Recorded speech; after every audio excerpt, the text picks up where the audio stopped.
বদল বাংলাদেশে পুরুষ প্রধানমন্ত্রী, চলছে জল্পনা। ৩৫ বছর পরে বদল বাংলাদেশে পুরুষ প্রধানমন্ত্রী পেতে চলেছে বাংলাদেশ। জাতীয় নির্বাচনে একক সংখ্যাগরিষ্ঠতা বিএনপি জোটের ইতিহাসের নতুন অধ্যায় শুরু হতে চলেছে। দীর্ঘ ৩.৫ দশক পর বাংলাদেশের রাজনীতিতে পরিবর্তন। জাতীয় নির্বাচনের ফলাফল অনুযায়ী বাংলাদেশ ন্যাশনাল পার্টি বিএনপি স্পষ্ট সংখ্যাগরিষ্ঠতা পেল। দলের চেয়ারম্যান তারেক রহমান প্রধানমন্ত্রীর দাবিদার।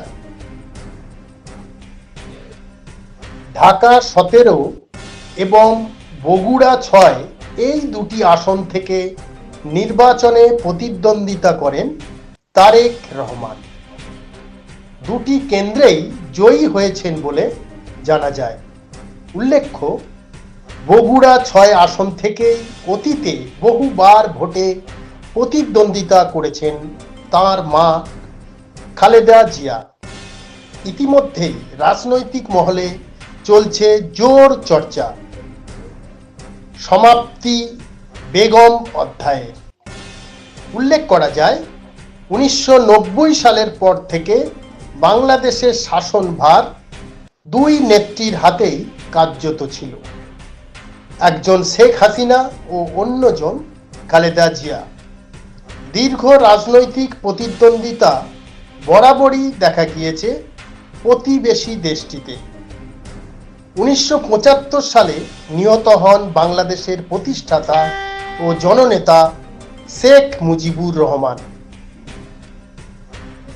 আবার ১৯৮১ সালে হত্যা করা হয়েছিল রাষ্ট্রপতি জিয়াউর রহমানকে। এইসব ঘটনা পর্বের পরই রাজনীতিতে সক্রিয় হয়ে উঠেছিলেন শেখ হাসিনা ও খালেদা জিয়া। দীর্ঘকালই বাংলাদেশের রাজনৈতিক মঞ্চে প্রভাব বিস্তার করেছিলেন এই দুই নেত্রী। এবার সেই ধারা আর বজায় থাকছে না। পরিবর্তনের প্ল্যাটফর্ম তৈরি এক প্রকার। রাজনৈতিক বিশ্লেষকরা বলছেন, ১৯৮৮ সালে পুরুষ প্রধানমন্ত্রী হিসেবে দায়িত্বভার গ্রহণ করেছিলেন কাজী জাফর আহমেদ। তারপর থেকেই প্রায় ৩৫ বছর ধরে বাংলাদেশের নেতৃত্বে ছিলেন মহিলা দুই নেত্রী হাসিনা ও খালেদা।